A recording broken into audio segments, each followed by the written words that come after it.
Yeah, let's do it. You guys want to start with some homework questions? Anybody got any? Number 6. Nolan? 4. Diego, you're next. They're both basically the same question, I think. They're both the sphere ones, right? Yeah. All right.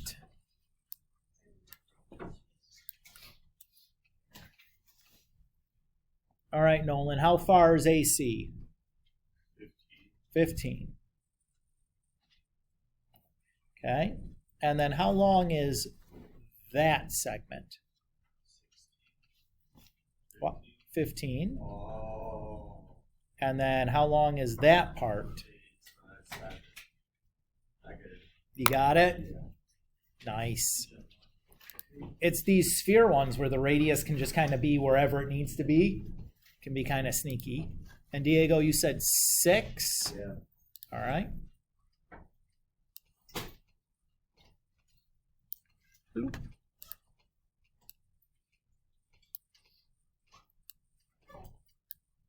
All right, we're looking for the height of the water here. So how far is this piece?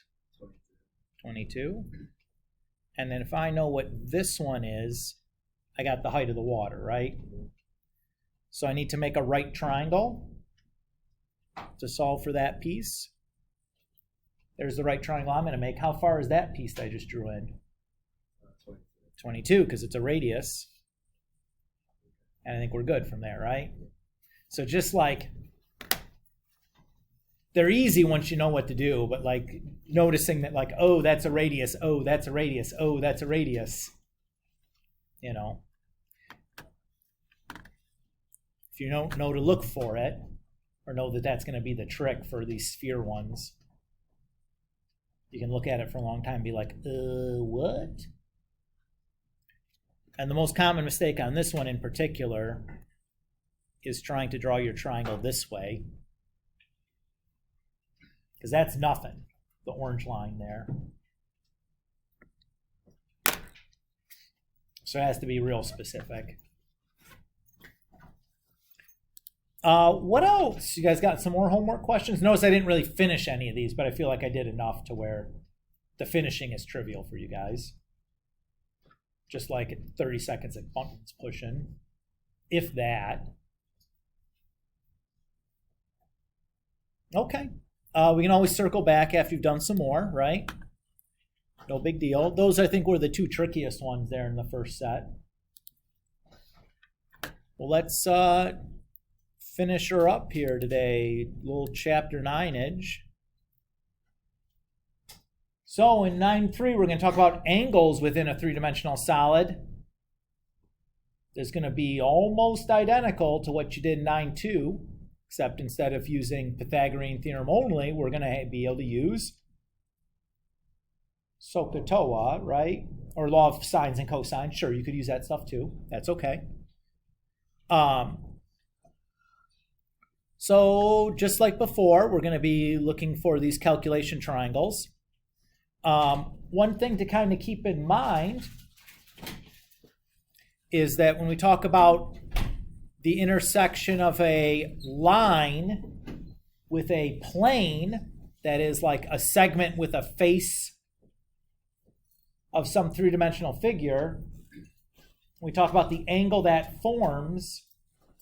You just imagine some other segment in the same plane as the side, and that's also coplanar to the other segment, right? Imagine like if I asked you the angle that my pen forms with this sheet of paper on my desk. It's like, well, it's that, right? Like, no big deal, but you have to imagine it in 3 dimensions. Anyways, so same kind of idea, be building out calculation triangles, but in this case, we'd be looking for like angle ABC, or angle ACB, or angle FAC, right? Okay. All right, some examples then. So it says for the triangular prism, we're going to calculate the height EB, the length for DB, the length for DE, and then the angle that DE makes with the base of the prism. So that's going to be this angle EDB, which I've colored in pink there for us to visualize. So far, so good? Okay. Start one at a time. So let's figure out EB. What is the calculation triangle I would use, or you should use, to find EB? AEB, good. That one will work because we know the 21-degree angle here, and we know that AB has got to be the same as DC. So to find EB, what are we going to use? Tangent. So I can say tangent is opposite over adjacent, and then solve for EB. I get 576. Should go without saying, but I'll say it anyways. What mode does your calculator need to be in here? Degrees. So if you haven't fired that bad boy up and checked the mode recently, maybe take a minute and double check to make sure that you're in degree mode before you do like half your homework wrong, get the wrong answers, be like, why isn't this working? And you realize it's just because you're in the wrong mode. And then you're like, oh gosh. All right, so that's EB. Next up was BD, or I guess we said DB. What calculation triangle are we going to use to do that?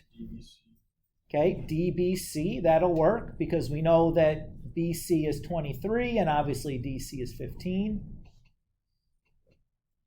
And to find BD, then we can just use the Pythagorean theorem. Excellent. So, everybody feel good? Okay. Next up, we're looking for DE. So that's this segment here. What's our calculation triangle going to be? EBD, because in the previous two parts, we just found EB and DB, right? So to find DE, all we need to do is Pythagorean theorem. So that's going to give us that 2806 number. And if we want this angle EDB, I'd use the same calculation triangle, right? So to find that, I could use, really, I know all three sides, so I could use any trig function to do this. I'm going to choose to use these two sides and use tan inverse, right? So tan inverse of opposite over adjacent is 11.84. No big deal, right? Basically the same idea as the last chapter or last section. Just, oh no, there's some SOHCAHTOA stuff thrown in there. Ah! It's not really a big deal. I'm not pretending to be scared. I'm not really scared. This is pretty unscary stuff. Let's do another example. A cylindrical drum contains a stick that fits the diagonal exactly. If the radius of the drum is 5.8 and the height is 15.8, calculate the length of the stick and then also the angle the stick makes with the side of the drum. So here's our picture. The red line is obviously the stick. If I want to calculate the length of the stick, what calculation triangle should I use? ABC, because I can see that BC is clearly 15.8. What's AC going to be? 6. Yeah, 2 times the radius, 11.6. That's good. And then I can just Pythagorean theorem it up. And I get that 1960 number. Everybody happy there? NBD, right? All right. Now to find the angle the stick makes with the side of the drum. What is that angle that I'm looking for? You got to use more than 3 letters. Are we talking about this angle B or this angle B? Angle ABC, right? Because that's the side of the drum. There's the stick. So this angle here is the angle between the stick and the side of the drum. What other angle could you also say? This one down here, right? Well, how those two angles, how do I know they're the same? But they're opposite interior. Yeah, they're alternate interior angles, right? The diameter of the top and the diameter of the bottom are going to be parallel. So this is a transversal cutting two parallel lines. Those are alternate interior angles. Okay, fantastic. Easy enough. So I write my calculation triangle. Again, I know AB. I'm not going to bother using it. You could if you wanted to. Using these two sides, which trig function am I going to pick? Tangent. Tan inverse, right? Yep. So tan inverse of opposite over adjacent, I get 36.29 degrees.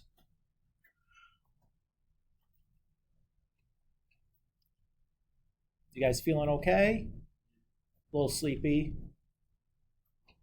Me too. Feels like Friday. It's felt like Friday for like 3 days. I think I'm back to Monday now.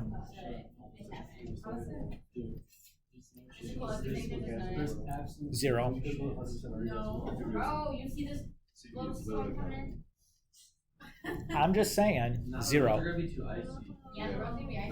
I don't know if I can drive an icy road in my car. Personally, I have gone sliding, so I don't really want to go. You might just need to call in sick My car then. is front wheel drive. You might just need to call in sick. I don't think they're canceling school though. I'm going to Florida tomorrow anyway, so I might as well. And it has 74 True. power. Are you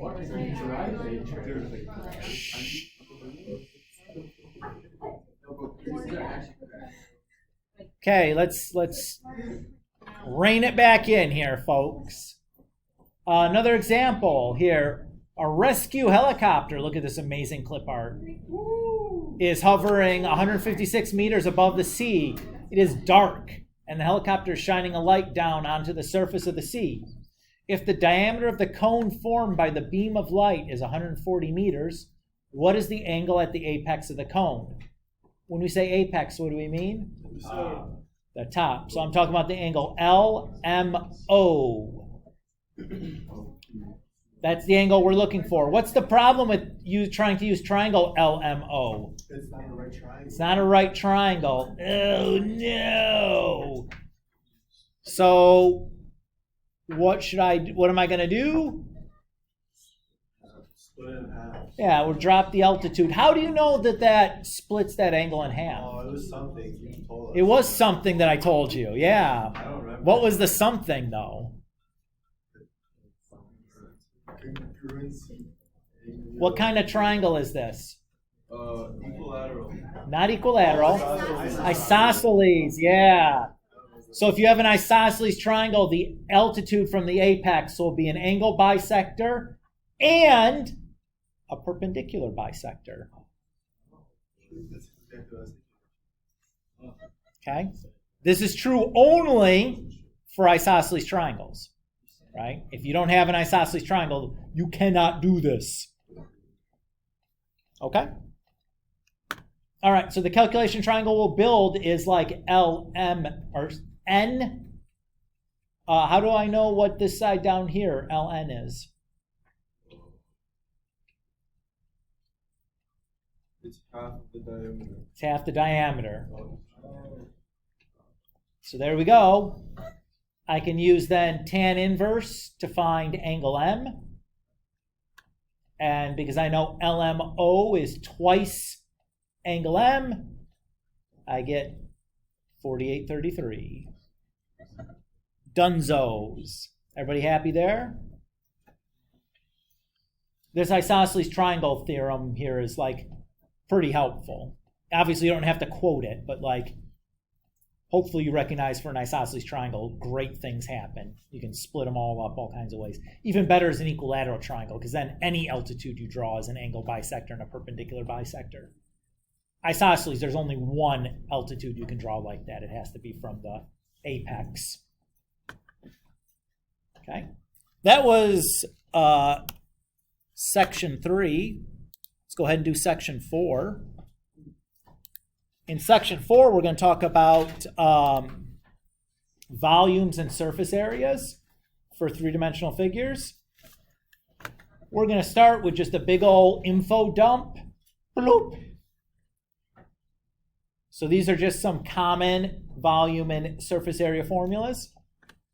So the volume formulas I would hope that we're relatively familiar with, like the volume of a cuboid, like a box, is length times width times height. The volume of a pyramid is going to be 1/3 area of the base times the height. The volume of a cone is 1/3 area of the base, which is a circle, pi r squared, times the height. Sphere, 4/3 pi r cubed. Hemisphere is just half a sphere, so it's 2/3 pi r cubed. Any prism, any right prism, is area of the base times the height.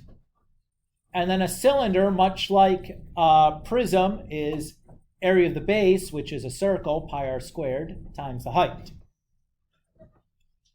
Coolios there? Yes, sir. Oh, goodness. Surface areas. So if I think about a surface area, all I'm really doing is kind of like cutting the figure so I can lay it down flat. If I take a box and I unfold that box, how many sides are there? 6, right? I have like 2 on the sides, the front and the back, and the top and the bottom. So the top and bottom would be the same, front and back would be the same, the sides would be the same. So I really have 2 or 3 sets of 2 sides that are the same, right? So that's what this area formula looks like. So we have a height times width, length times height, and length times width. And there's 2 each of those kind of square or rectangles. That's all we're doing. For a prism, or for a pyramid, if my pyramid is a square base, each side is a triangle, right? So if I unfold it, I have a square with 4 triangles with it. If the base is any quadrilateral, if the base is a square, what can I say about those 4 triangles? They're all the same, right? They're all the same size. If that base was a rectangle, what could I say about those triangles? You have 2 pairs of the same triangle. What if it's just a general quadrilateral? They'd all be different, right? Potentially. What if the base is a pentagon? How many triangles are you going to have? 5. If it's a regular pentagon, what can you say about those 5 triangles? All the same. If it's not, they might all be different. Everybody kind of get the idea? So this is kind of like just a specific instance of a general pattern. For a cone, you have the cone part, right? And then you have the bottom. To find the area of the cone part, that's the pi r, and then L is the slant height of the cone, right? The length of the edge of the cone. And then plus the area of the bottom, which is the circle, the pi r squared part. A sphere, maybe you did this in your geometry class, but the surface area for a sphere is somehow 4 circles, which is a surprising result. But that's indeed the answer. If I want the surface area for a hemisphere, it depends a little bit on the situation, right?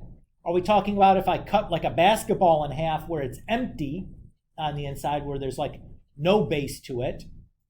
Or if I cut like a jawbreaker in half where there's still like a circle on the bottom that's solid and would count as a face. So it depends a little bit on the situation, whether you have a second surface or a surface on the bottom or not. Does that make sense to you guys? But that's where the extra pi r squared would be coming from, is the circle on the bottom. If you have a prism, you have your 2 bases on the side, and then you're going to have, in the case if your bases are quadrilaterals, you're going to have 4 rectangular faces along the side of it. Just like for the pyramids, if the quadrilateral is a square, all those rectangles are the same. If your bases are rectangular, 2 pairs of them are the same.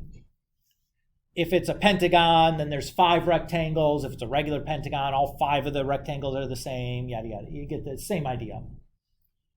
And then the cylinder, you have the sides of the cylinder. If you cut that out and unfold it, that's a rectangle. where like the length of the rectangle is the circumference of the circle, and then the height of that rectangle is the height of the cylinder. So that's this part without any bases. And then if you wanted to count the bases too, the circle on top and bottom, well, that's 2 circles, so that's just plus 2 pi r squareds. And again, as Nolan pointed out, no, you don't have to memorize this stuff. If you look at the review guide at the last page, that's the equation sheet you get on. It's the same equation sheet you'll get for the test. So let's do some examples. So suppose we have 3 tennis balls packed in a cylindrical container, just touching the sides, top and bottom of the container. The diameter of a tennis ball is 6.7 centimeters. We want to write down the height of the container, the diameter of the container, figure out the volume for the container, and then if the sides of the container and the top and bottom are made of different materials, we want to calculate the amount of material we need to make the sides and then the bases. How many of us are tennis players in the room? Yes. Yes, you should know exactly what we're talking about here, right? Tennis balls come in like a Pringles container. Usually it's plastic and see-through. All right. So let's think about a picture here. So here's like my cylinder. Here's like a tennis ball to go inside of it. What's the height of that container going to be, of that cylinder? 3 times the diameter of the tennis ball, right? It says it's touching the top and bottom, so you stack 3 of those straight on up. Everybody's cool with that? So the height of the cylinder is just 3 times the diameter of the sphere, 20.1. What's the diameter of the container going to be, of the cylinder? Same as the sphere, right? Because again, it says it's touching the sides. So 6.7. Everybody cool with that? You guys look so cool. All right, next up, the volume of the container. What's the volume for a cylinder? Pi r squared h. What's the r going to be? Yeah, half of the 6.7, that's where the 3.55 is going. And then the height was that 2001 that we calculated before. That gives me 708.66 cubic centimeters. Almost a liter of space in there, huh? Part D then says that the curved surface is made out of plastic. Calculate the area of that plastic. Remember that the surface area for that curved piece is the circumference of the circle times the height. So that's 2 pi times 3.5 or 3.5 times 20.1. So 423.08 square centimeters. Everybody's okay there? And then the top and bottom are made out of metal. So that's just 2 pi r squared. So 2 pi, 3.35, 70.51 square centimeters.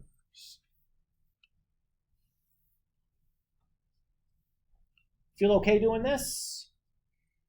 Yeah, I think probably so. All right.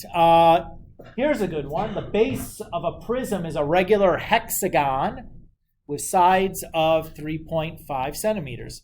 The length of the prism is 19 centimeters. Calculate the volume and then the surface area. All right. First things first. Hexagon. How many sides does that bad mama jamma have? 6. Good. And then what does it mean to be regular? They're all. And the internal angle measures are also equal, right? So this is basically my picture. Everybody's cool with that? To calculate the volume for this, I need to do area of the base of the hexagon times the height. Who remembers how to find the area for a regular polygon? I don't remember either. So let's just kind of logic it out. You have to like make it into triangles. Yeah, that's exactly what I'm going to do. I'm going to take the base and divide it up into, in this case, 6 congruent triangles.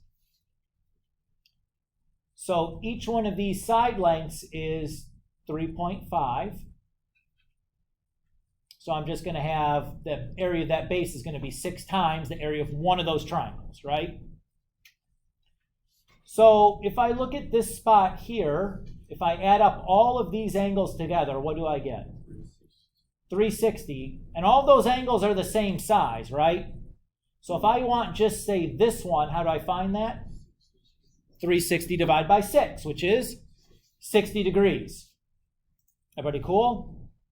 Okay, if I look at this triangle with a 60-degree angle here, what kind of triangle is this? Well, it's got to be isosceles at least, right? Because this side and this side have to be the same. What do you know about the base angles for an isosceles triangle? The perpendicular.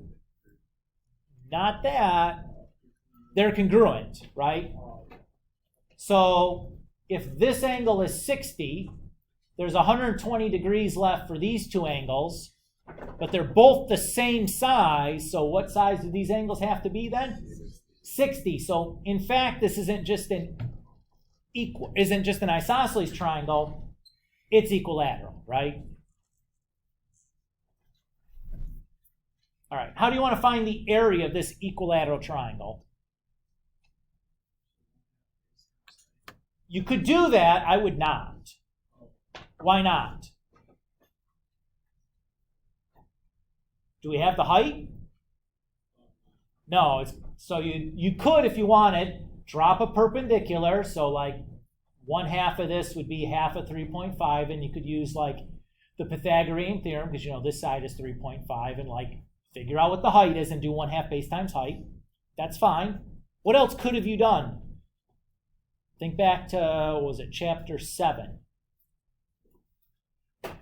There's a non-right triangle. Don't we have an area formula for a non-right triangle? That was the cosine. I wouldn't do the cosine one. I do 1/2 AB sine C.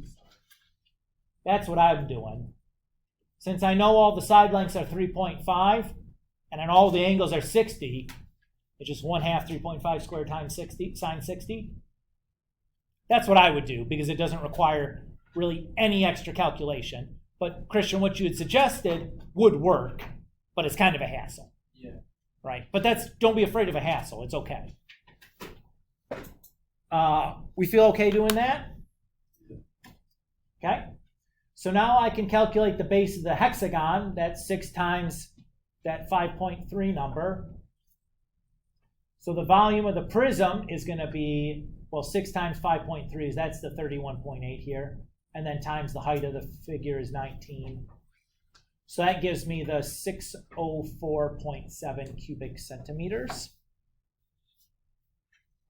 And I think there's a couple of problems in your homework where you have a regular figure where you have to do something similar. Keep in mind that if it's not a hexagon, the triangles aren't going to be equilateral, which kind of stinks. All right, part B asks for the surface area.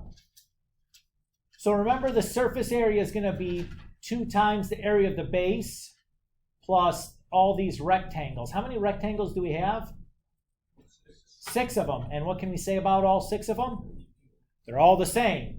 And you know what's great? I already have the area for the base, right? We already calculated that back here.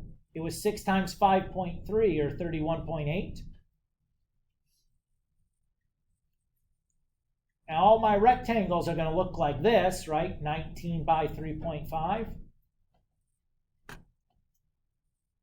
So the area of the base was that. The size of one rectangle is that. So 2 times that 6 times 5.3 plus 6 times that 19.35, or times 35. So I got 462.65 square centimeters.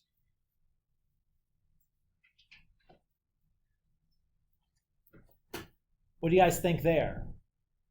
It's all right?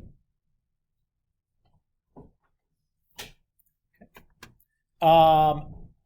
One more example, and I'm donezo's for today. How's that sound? Ava. Oh, I don't know. Correct. Correct. Last example. So here we have a lampshade that's made from a cone of glass with a glass hemisphere as its base. The slant height for the cone is 29 centimeters. I've drawn in there. And the diameter for the hemisphere is 11 centimeters. We've drawn on there. We can calculate the surface area of the lampshade.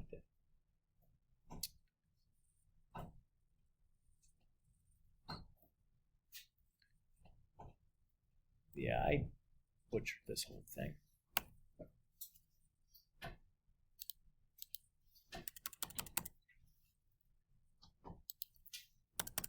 We meant this. Okay. All right. So the surface area of the lamp and then the volume of the lamp.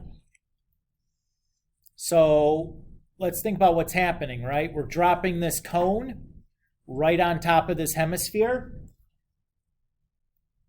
to make one solid thing, right? So the only surfaces are going to be like the curved part of the cone. The circle isn't going to count because that's inside the lamp now. And this circle on the top of the hemisphere is not going to count because it's inside the lamp, but the curved part on the outside would, right? Look. You stupid machine. Actually, it's I'm the dumb one.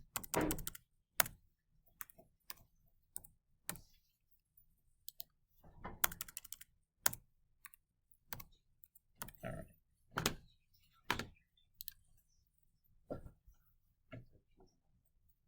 So there's that. So the surface area for that part of the cone is pi RL, and the surface area for that part of the hemisphere is 2 pi r squared. So I just plugged in. Where did the 5.5 come from? Half of 11. How do I know that the radius for the cone is the same as the radius for the hemisphere? Because they lock on right. Yeah, exactly right. They're setting one right on top of the other. Perfect. Everybody feel good with that? No big deal, right? Okay. What if I want the volume now of the lamp? Well, it's going to be the volume of the cone plus the volume of the hemisphere, right? Well, that should be lamp also. Don't erase that.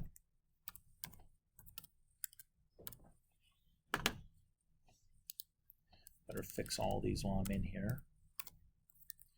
I've used this so many years in a row, and it's the first time I'm noticing this stupid typo. Is that kind of sad?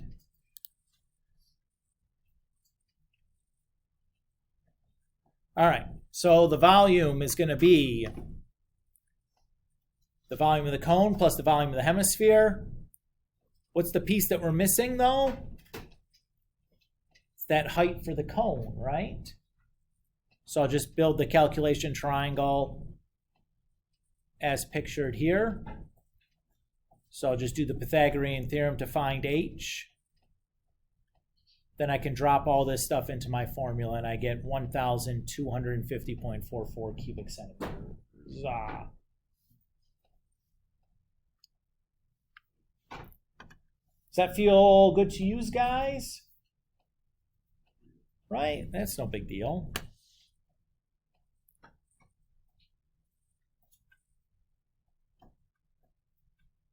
All right. Let's save this. Get out of here. So at this point, you guys can now finish this problem set. So I think, what's that mean? Like 8 through the end was, there's a lot of them.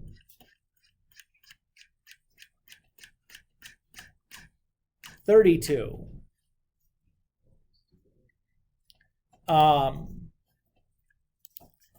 The good news is that the 1 through 7, that's all that's due for Sunday. And the Sunday after we get back, that's when the rest of this stuff's going to be due. We're probably going to skip the homework quiz for this chapter just because of when everything is landing. It just doesn't seem like it makes sense to try to squeeze that in. As it just is a whatever. So the question becomes here, so Friday is just going to be like the review day. Do you want to take the Chapter 9 test the Tuesday we get back from break? Or would you want to start the next chapter on that Tuesday and then take the test on Thursday? Don't answer me right now, but remind me that we have to make that decision tomorrow. Would you like to take the Chapter 9 test the Tuesday we get back from break? Or we can push it to Thursday and start Chapter 10 on Tuesday. I don't care. Mr. Kulik doesn't care about due dates. You know this. But we need to make a decision so everybody's on the same page. So we got, I don't know, whatever, like 40 minutes or something left in class. You guys can spend getting cracking on this problem set. Knock out a bunch of that. We'll have time again tomorrow to work on it because it's kind of the review day. So you have lots of time to get a start on that, so it shouldn't be too bad. Pointing out to you, if you look at the last page of the review, as I mentioned to Nolan earlier, there's the equation sheet for the test. If it ain't on there, you're responsible for it, but I think I got everything that's probably you needed. But as you're doing stuff, you may want to just kind of keep that out for reference if you needed to use something that wasn't on there. It's your responsibility. That's what's going to, the equation sheet for the test is going to look like. But I think I got all the good stuff on there.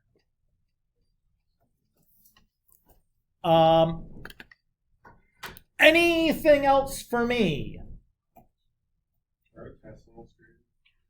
I just started checking them 5th hours today. So the answer to that is no. It might be an overbreak thing. I had intentions of finishing them this week, and I just... I'm sure you don't want to do it, so just I mean, there's one way you can make it real easy. Just give us all. Or zeros. That's also equally easy. Really like Miss Sager.